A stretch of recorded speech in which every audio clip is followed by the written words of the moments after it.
Hello everyone. Don't worry about these ominous numbers here.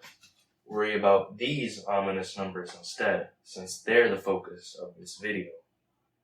So it's been around 2 years since I gave math any autistic levels of attention, but I figured it'd be best if I published this discovery in some capacity before my mental faculties decline too hard, apparently.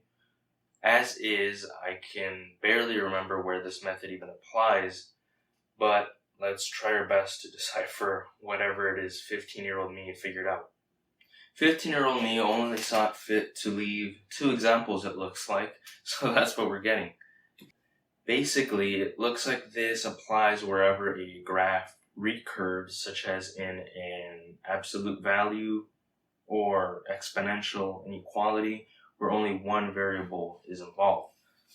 In other words, this method applies to inequalities featuring a single variable for which 2 distinct values can result in the same output.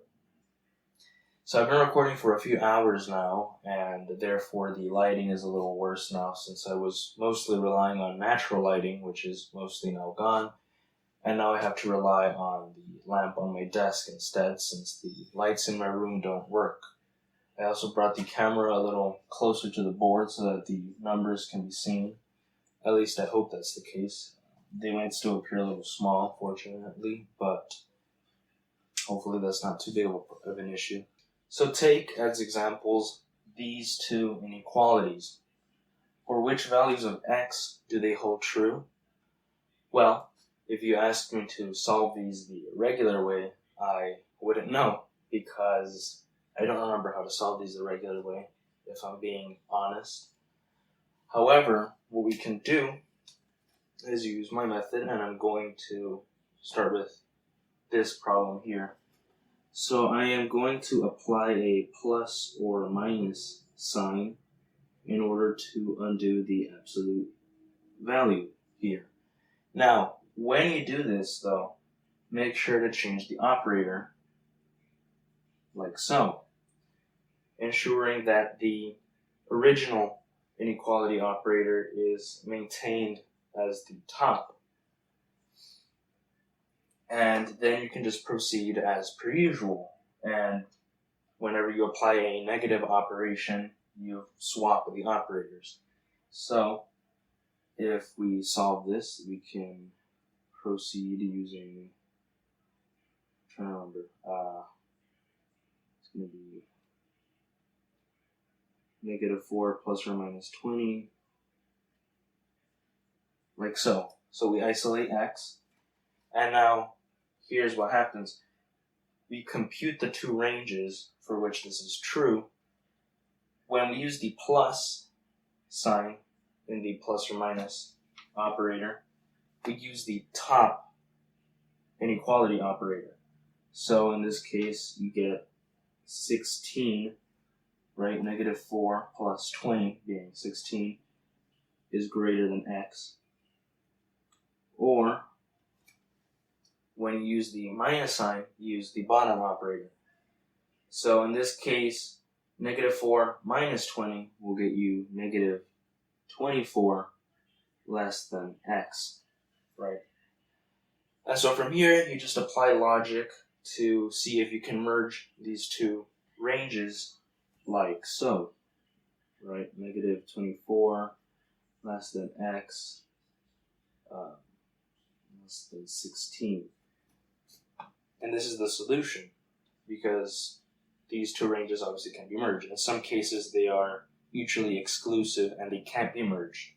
But in this case, they can. And if we check here, you can see that I already had that ready, right? But at -24, this graph is at 16. The scaling is a little off. Oh, 20, actually, not 16. But at -24, it's right at 20. So we keep going, all of a sudden, this is going to be false, right? So this is the range in which it is bounded, right there. And so only for this range is this true, which is solved like so. And so now I'm just going to go with the other example, right? In this case, you have a parabola, which I scaled a little strange, just a regular x squared graph. And so applying the same operation, actually, let me check. Right, so you can take the square root of x, you can apply a square root operation here, which will get you x as less than or greater than, but also equal to, I don't know, whatever that thing is, plus or minus 4. Right, because a square root can have two answers. And so you get x is less than or greater than or equal to plus or minus 4. And it's the same process. In this case, you're going to use the top operator. That's not the top operator. You're going to use the top operator with the positive and the negative, and the bottom operator with the negative. And so you check, can these two ranges be merged, right? So x has to be less than or equal to 4, so here, and x has to be greater than or equal to 4. So it's going to be this range here. So yes, you can merge these like so, right? And if you check here, right, less than or equal to 16, which is going to be around there, right? And that is correct. Now my graphs aren't drawn exactly very perfectly, and that line is a bit crooked, but that's the general gist of it. I hope that wasn't too confusing.